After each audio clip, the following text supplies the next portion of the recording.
بسم اللہ الرحمن الرحیم۔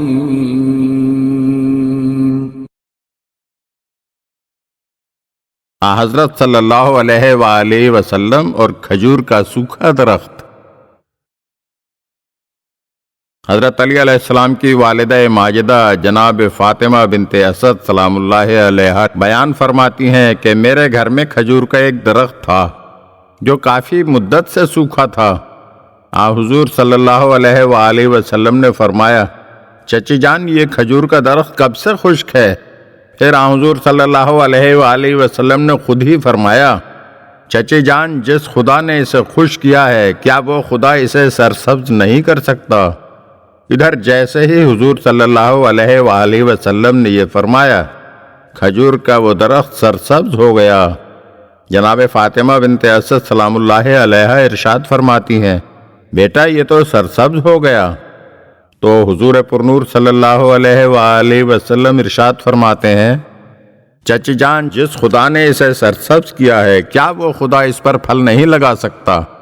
اور جیسے ہی حضور پرنور صلی اللہ علیہ وآلہ وسلم نے یہ فرمایا، فوراً ہی کھجور کے درخت پر پھل آ گیا۔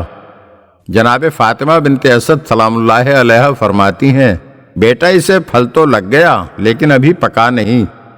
تو جناب سید المرسلین ارشاد فرماتے ہیں، چچی جان جس خدا نے اسے سرسبز کیا، سرسبز سے پھل لگایا، کیا وہ اسے پکا نہیں سکتا؟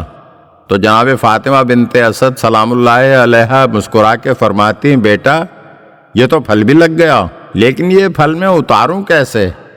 حضور اکرم صلی اللہ علیہ وآلہ وسلم نے ارشاد فرمایا، چچی جان جو خدا خشک کو سرسبز اور سرسبز کو پھلدار اور پھل کو پکا سکتا ہے کیا میرے کہنے پر وہ کھجور کے درخت کو جھکا نہیں سکتا؟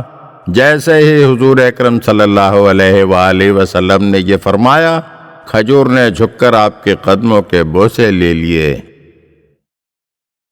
اگر آپ ہمارے چینل کی نئی ویڈیوز دیکھنا چاہتے ہیں تو ہمارے چینل کو سبسکرائب کریں اور گھنٹی کے بٹن کو دبائیے تاکہ ہر آنے والی ویڈیو آپ کو جلد موصول ہو سکے۔ اور ہاں، لائک اور شیئر ضرور کیجیے اور اپنے قیمتی کمنٹ سے ہمیں آگاہ کیجیے۔